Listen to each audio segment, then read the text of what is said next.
বাংলাদেশ নদীমাতৃক দেশ। এখানকার প্রতিটি নদী বহন করে সুদীর্ঘকালের জলযাত্রার ইতিহাস, যার কেন্দ্রে ছিল স্টিমার। একসময় দক্ষিণবঙ্গের মানুষের যাত্রা স্টিমার ছাড়া কল্পনাও করা যেত না। সেই স্টিমার সার্ভিস বন্ধ হয়ে যায় 2022 সালের 22 সেপ্টেম্বর। 150 বছরের ঐতিহ্য যেন থেমে যায় নীরবে অবহেলায়। তবে সেই থেমে যাওয়া ইতিহাস আবার ফিরে আসছে, আবার চালু হচ্ছে স্টিমার সেবা। পুরনো সেই হুইসেলের শব্দ আবারও কানে বাজবে। নদীকেন্দ্রিক ঐতিহ্যের জীবন্ত প্রতীক পিএস মাহসুদ 3 বছর পর আবার ঢাকার নদীপথে ফিরছে। বাংলাদেশ অভ্যন্তরীণ নৌ পরিবহন কর্পোরেশন BIWTC জানিয়েছে, আগামী 15 নভেম্বর আনুষ্ঠানিকভাবে চলাচল শুরু করবে এই ঐতিহাসিক জলযান। বহু বছর সংরক্ষণের পর জাহাজটিতে আধুনিক যন্ত্রপাতি, নিরাপত্তা ব্যবস্থা এবং GPS নেভিগেশন সংযোজন করা হয়েছে। যদিও ঐতিহাসিক যে নকশা, সেখানে কোনো পরিবর্তন করা হয়নি, সেটি রয়েছে আগের মতোই। পিএস মাহসুদ 1922 সালে কলকাতার গার্ডেন রিচ ওয়ার্কশপে নির্মিত হয়। বেলজিয়ামের আর্থিক ও কারিগরি সহায়তায় 1983 সালে নারায়ণগঞ্জের ডকইয়ার্ড অ্যান্ড ইঞ্জিনিয়ারিং ওয়ার্কশপ লিমিটেডের মাধ্যমে স্টিমারটির স্টিম ইঞ্জিনকে ডিজেল ইঞ্জিনে রূপান্তর করা হয়।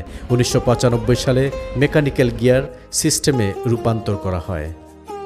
নতুন করে সাজানোর পর এখন এতে আছে ডিজিটাল নেভিগেশন ব্যবস্থা, আধুনিক কেবিন, পর্যটক বান্ধব ডেক এবং আন্তর্জাতিক মানের নিরাপত্তা সরঞ্জাম। পরিবেশ বান্ধব ইঞ্জিনে যুক্ত হয়েছে কম ধোঁয়া নির্গমনকারী প্রযুক্তি, যা নদীপথের দূষণ কমাতে সহায়তা করবে। এটা বেলজিয়ামের তৈরি ইঞ্জিন, এটা ABC ডিজেল বেলজিয়ামের তৈরি। ঘন্টায় main engine 92 litre per hour, আর এর সাথে জেনারেটর আছে আলাদা। ঘন্টায় পার আওয়ার 92 লিটার।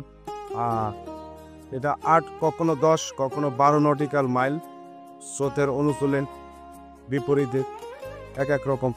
কখনো 10 নটিক্যাল 12 নটিক্যাল হয়, স্রোতের বিপরীতে গেলে দেখা গেছে 5 নটিক্যাল থেকে 8 নটিক্যাল পর্যন্ত হয়। এই স্টিমার বাংলাদেশের নদী ঐতিহ্য ও আধুনিক পর্যটনে এক অনন্য মেলবন্ধন ঘটাবে বলে মন্তব্য করেছেন সংশ্লিষ্ট কর্মকর্তারা।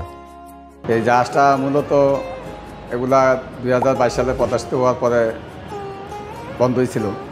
আবার নতুন করে আমাদের উপদেষ্টা মহোদয় নতুন করে পুরানো ঐতিহ্য ধরে রাখার জন্য আবার নতুন করে চালু করেছেন।